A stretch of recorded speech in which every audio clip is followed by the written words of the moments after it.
All right. Good morning, everybody. Again, I wish I could see you guys in person. I do miss you guys, and that is the truth. Hey, it's game week. Here we go. We are finally here, and our team's excited. Our staff is excited. I know you guys are excited. I know our fans are excited. It's been a long time coming, and so many ups and downs during this year. And our team has put so much work in to get to this point. And you just feel the excitement in meetings and in practice. We cannot wait to get this thing kicked off on Saturday night. Training camp was a success. We really enjoyed the format that we put together. We want to get these guys prepared for a season, and I feel like our guys have felt like they've already played probably 2 to 3 games. It was a physical training camp. Our guys got some bumps and bruises, but that's okay. We want to feel that way going into a game. No matter what the year is, but especially right now in 2020. I think the Pac-12 did a really good job of making it able for us to ramp up for 2 weeks and then have a true training camp. The dogs are ready to go. We feel confident. We feel prepared. All 3 phases. We are ready for this game week. One more announcement. Well, I got a couple more announcements here. You guys know that you are 100% registered on our team. We all registered to vote. And I'm happy to report that over 90% of our team has voted. And so we are so excited about that. And just like I told the team, do your research. Doesn't matter which circle you're picking, locally or nationally, just do your research and vote. It's your American right to vote, and make sure you exercise it. And I'm proud of our guys. Over 90% of our guys have voted. So extremely proud.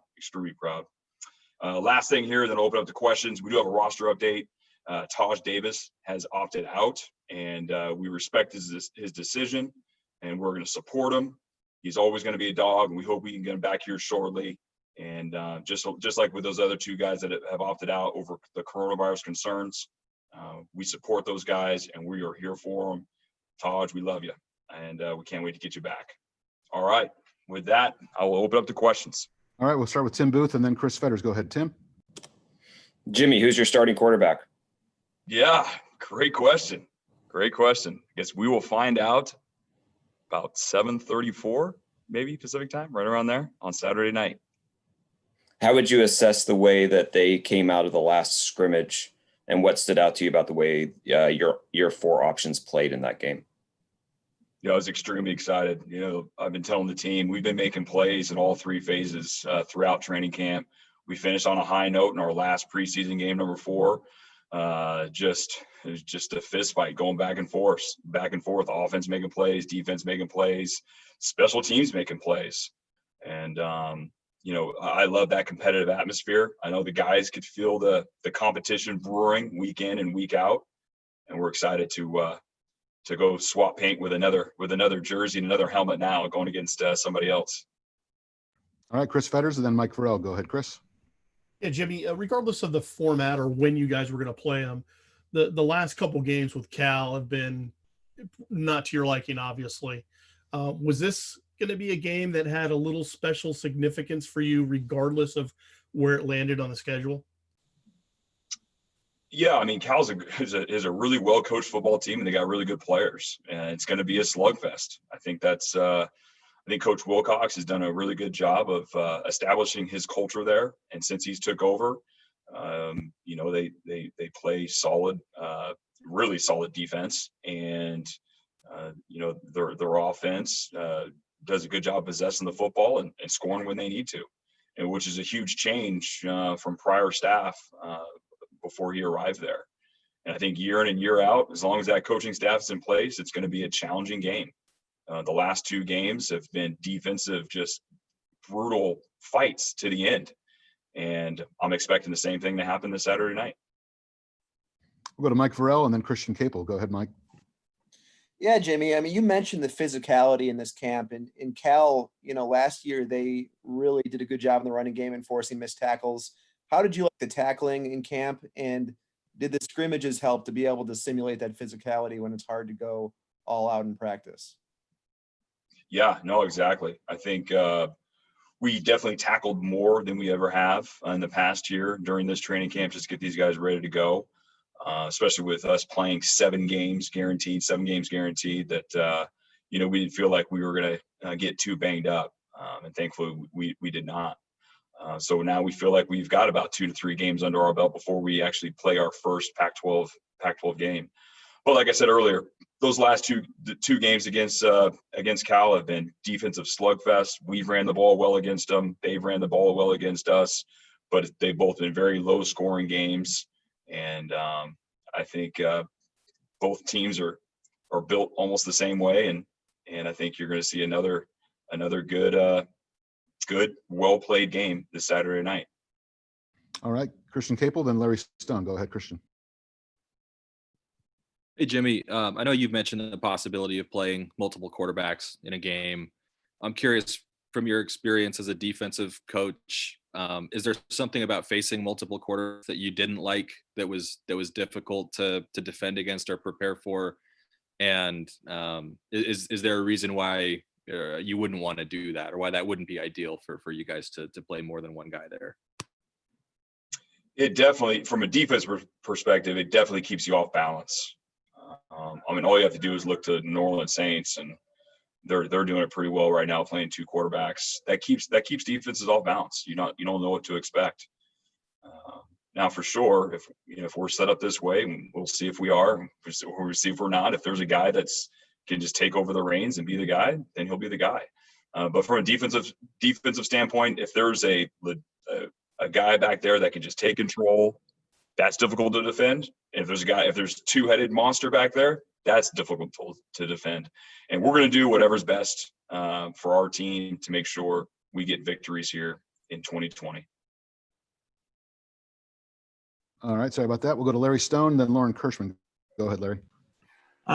Jimmy, I was just wondering, what are your personal emotions heading into this game? I mean, this is a big moment in your career, first head coaching experience, so long in the making with all the delays and everything. So, what emotions are churning within you right now?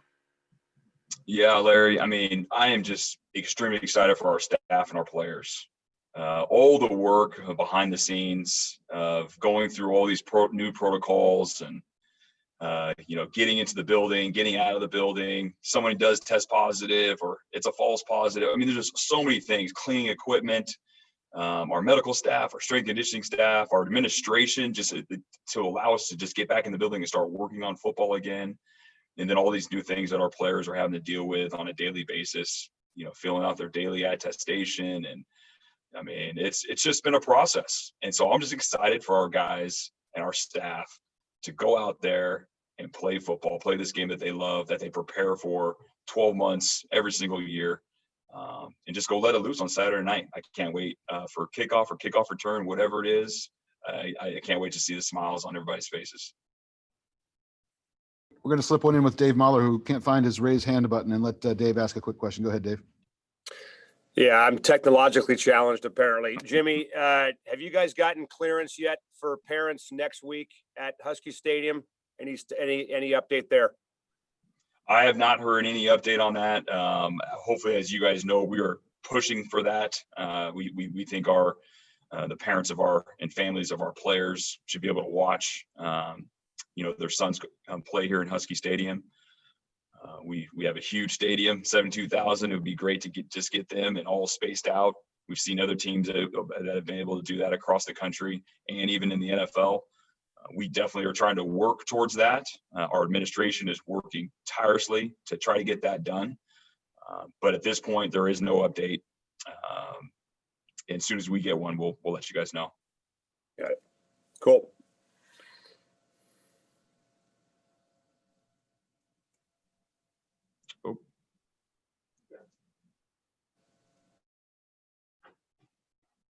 Lauren may have dropped off the call, unfortunately. So let's go to Anthony Edwards. Go ahead, I'm Anthony. here.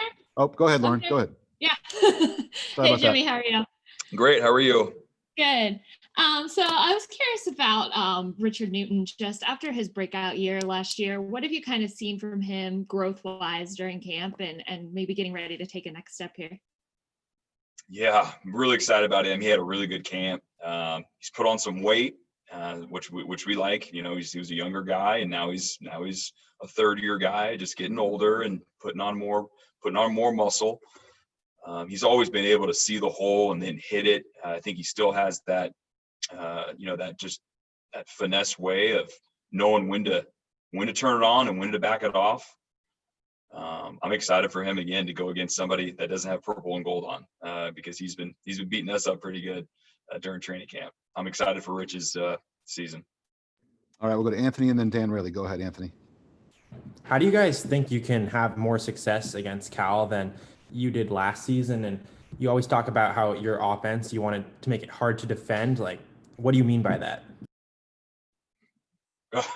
Well, yeah. I mean, what I mean by that is when offenses are hard to defend, that puts a lot of stress on the defense. That's what I mean by that. This year is completely different than any of the last 2 years. I mean, there's different coordinators, there's different players, and this is a different team, just like they have a different team. And so, you know, we don't focus on what has happened in the past. We're focused on right now and what we can do to prepare ourselves to come out with a victory this Saturday. And the guys have come to work every single day and learning our schemes and learning the way we practice and preparing. And we're still in the early moments of this week. We still got lots of work to do before we head to Berkeley. All right, we'll go to Rayleigh and then Moss. Go ahead, Rayleigh.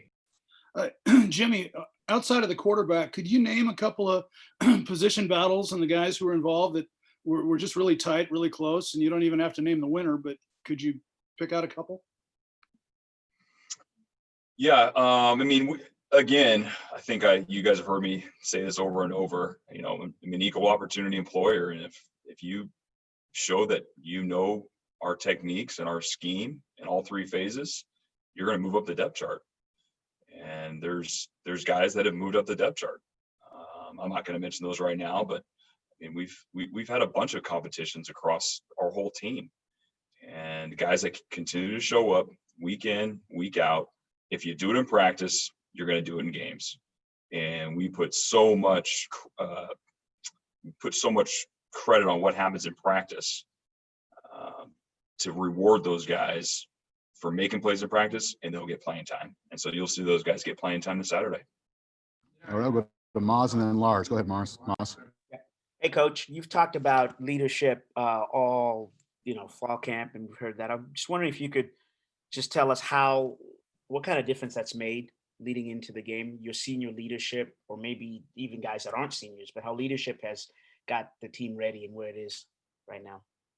Oh yeah, I mean, we have some extraordinary leaders. Elijah Molden, Keith Taylor, Jackson Kirkland, Kate Otten. Those four guys just jump off the top of my brain of guys that have just done it the right way on the field, off the field, through tumultuous times. Shut down, we can't do anything, to okay, now we're back to playing football. Those guys have never flinched. They have never flinched, and they're here for their brothers. They're here to support their brothers. We definitely wouldn't be where we're at right now if it wasn't for those four guys. And now we've got a bunch of young leaders in the making, guys that are juniors, sophomores, even freshmen that are out there doing it the right way. And I can't wait for them to go out there and do it the right way on game day, so they can get even more, even more cred, so to speak, from their teammates and their coaches. All right, we'll go to Lars and then Chris Fetters. Go ahead, Lars. Hey, Coach, I wanted to get your thoughts on the running backs. You mentioned wanting to have all of them kind of be ready at all times. How many ideally would you like to use in a game? And just what did you see from the running backs in fall camp? Yeah, exciting room, really exciting room, Lars. I mean, I think we have it's a stable. I was going to say stable. We have a stable, like Coach Bonifant likes to label them. We have a stable of running backs. I mean, two seniors that have played a lot of football around here, Kamari Pleasant, Sean McGrew. Obviously, we've already talked about Rich Newton, Cam Davis. We got the two young guys. I mean, we got some guys. We got some guys back there. Coach Bonifant's done a heck of a job of recruiting that room. And, we're going to do whatever helps us win football games. If that's one guy and he's hot and we're going. But, you guys know we play more than one, and you'll see more than one on Saturday night. But whatever we can do to get those guys on the field, get them in positions, to make plays, move the chains, and score touchdowns is what we're going to do. All right, Fetters, then Mike Farrell. Go ahead, Chris. Yeah, Pete was really good about letting us know if guys were, seriously hurt to the point where they would miss a season or miss a really long run of games. Is there anyone on the roster right now, Jimmy, that would fit that description? No. All right, we'll go to Mike Varell, then Christian Capel. Go ahead, Mike. Yeah, Jimmy, I know, like you said, that you're keeping the QB decision internal. I'm wondering though, does the QB room know who the starter is at this point, and does the team know at this point? Yeah, like I had mentioned before, it really doesn't do us, it doesn't help us to announce anything like that going into a game. I know from a defensive perspective, had we know who the starting quarterback is, then we could plan for that guy. And so, this is, I really want to talk to our fans here because I know our fans are excited, and believe me, we're all excited. And we can't wait to go out and run out there on Saturday night and play really hard for you guys. But what we're never going to do here is release information that hurts us. And, by us releasing that type of information only hurts us. It doesn't help us. We'll all know here soon enough. And we can't wait to go play really hard for you guys on Saturday night. All right, Christian Capel, then Tim. Go ahead, Christian. Hey, Jimmy, I'm wondering what your relationship was like with the quarterbacks on the team when you were the defensive coordinator and the DB's coach. And if you spent any amount of time with those guys, whether it's going over film or defensive schemes or whatever, and if any of that might have factored into how you viewed the competition this year. Yeah, I've always had a good relationship with the quarterbacks. They know, obviously before I was in this role, I was always quick to point out who we intercepted the most. And I was always going to go over into warmups and go, hey, I'm getting you today. We haven't got you yet. We're going to make sure we pick you off today. So we always had a good back and forth and had a lot of fun with each other. And of course, they would throw it in my face when they threw a touchdown against our defense too. So it's always been a good back and forth. Got a good relationship with those guys right now. Now I'm definitely cheering for them more than I have in the past, but also going against them too and challenging them the right way and pushing the right buttons. But yeah, I'm excited for those guys to go out there and all this hard work they've been doing behind the scenes and at practice. I'm excited for those guys to go out there and get it done in a game. All right, we'll go to Tim Booth, then Art Teal. Go ahead, Tim. Jimmy, I'm wondering if you've ever been involved in a game like last year's against Cal, where that ended at 1:30 in the morning, and what did you do during the downtime when the delay was happening? Did you have to, go get coffee? Did you have to, what was that sort of period like for you? Yeah, so, well, the people that have lived in Florida, you guys would not be surprised. My time in the NFL with Tampa Bay Buccaneers, we had a bunch of lightning delays. Tampa is the lightning capital of the world. More lightning touches down in that city than anywhere in the world, is from what I've heard. I don't know if that's a fact, but I've heard that. It's said in Tampa a lot. And so we had a bunch of delays in games. We have to go back to the locker room and do exactly what we did here last year. Yeah, I mean, I'm a huge coffee drinker as it is. I think I drink coffee in the morning and the mid-morning, the late afternoon, and in the evening. So I think I probably did have a cup of coffee at one point. And then really, but my job was to keep the guys, focused and dialed in and keep them energized and go back to what we had just seen and what they were coming out with and try to make adjustments. It was basically like a halftime and just kind of keep those guys juiced and energized. And hey, it was a great college football game. You go back to my quotes from last year. I'm sure I said that. It was a great college football game. And unfortunately, the Dogs came out on the bottom end of it. All right, we'll go with the hands that are raised now. We'll start with Art Teal and then Anthony Edwards. Go ahead, Art. Jimmy, every first-year coach in any sport often says that management is the biggest deal in trying to handle all the new responsibilities. What has been your biggest management challenge, especially facing a pandemic? Is it keeping the players on your roster? Is it re-recruiting the incoming freshmen? Is it dealing with the budget cuts that happened in the program and the athletic administration? Or is it just being the boss of bosses who has to answer all kinds of questions from concerned players and coaches about all the uncertainty?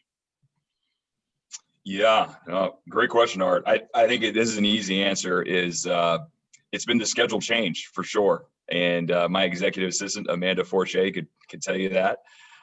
It was, okay, this is what we're doing this week. And then all of a sudden, something would turn in the pandemic, and we'd have to scrap all the plans and then redo it again. Our schedule, I can't tell you how many times we've changed our schedule. Between meetings, guys here, lifts, now, nope, nobody can come here. The pandemic's hitting. Now we're playing Stanford. Now we're not playing Stanford. But again, everyone's dealing with it. Everyone's dealing with it. But for sure, the most challenging thing right now has just been the change of the schedule. Because I know as assistant and our players, they want to know what the schedule is, so we can all be on the same page. And so when it was constantly changing, just a roller coaster of changes, that was obviously a challenge. But Amanda did a great job, and we know any year after this, as long as there's not a pandemic, the scheduling is going to be a breeze. All right, we'll go to Anthony, then Fetters. Go ahead. You mentioned before that Chris Peterson was kind of one of your biggest mentors, and have you been in touch with him in like the last few months, or like what have his final words to you been?